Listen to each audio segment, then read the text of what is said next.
Welcome, everyone. Before we begin, we ask that you silence and put away your cell phones.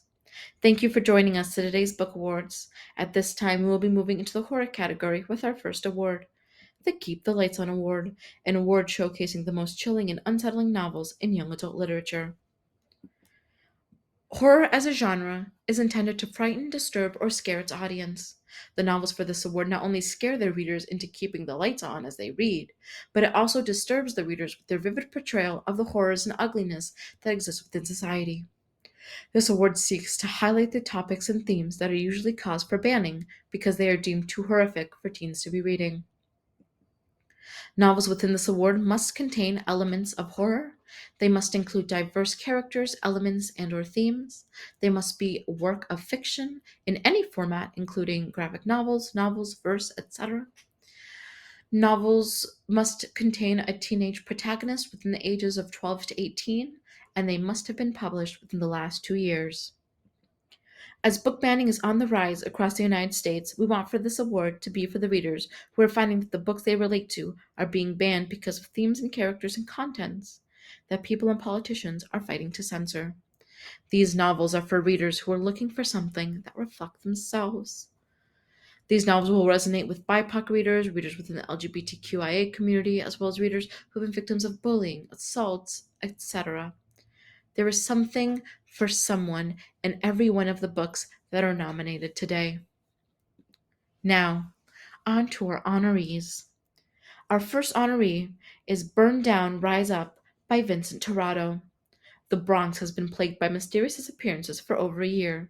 No one can explain them, but the residents of the Bronx aren't surprised when they know that they only search for the white kids anyways. When Raquel's crush goes missing, Raquel starts to pay attention to the horrors around her. She teams up to investigate, but soon discovers that they are in way over their head and find themselves mixed with the terrifying urban legend called the Echo Game. This novel is unsettling to say the least. And though the novel has monsters and discusses cannibalism, the real horror comes from a discussion of racism and bullying and police brutality. Our next honoree is Tiffany Jackson's White Smoke. Marigold Anderson and her family have moved to Cedarville for a fresh start. Change is good, change is necessary, change is needed. At least that's what she tells herself. As part of an artist residency, she and her newly blended family will be living in a restored historic house. They're so happy that they don't even care that the street is nearly abandoned and that they're not allowed to step foot in the basement. But suddenly, Marie is seeing things and hearing rumors about their new home. The horror of gentrification has a large spotlight shining on it, as well as the criminalization of marijuana possession to the point where entire communities of people are being incarcerated. Our last honoree is House of Hollow by Crystal Sutherland. When Iris Hollow was 7 years old, she and her sister disappeared for a month, only to reappear with no memories of where they've been or what had happened to them. Now, 10 years later, Iris just wants to leave it all behind and move on with her life. But when her older sister disappears again, it's as if history is repeating itself. And to save her, Iris must revisit her childhood and figure out what really happened all those years ago.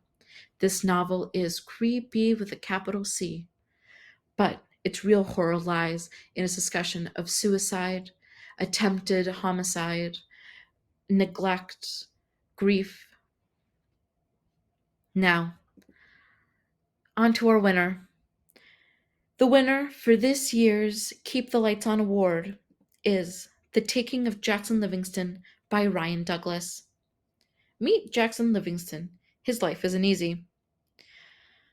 Not only does he have to deal with ghouls and ghosts reliving their death or loitering about, he is also gay and closeted, which also serves as a big nightmare for him. Most times, Jake wants to be invisible, to let the world pass him by and leave him alone, but the world won't let him, the ghosts won't let him, and neither will his classmates. This novel deals with such hard hitting issues such as racism, homophobia, abuse, sexual assault, and school shootings.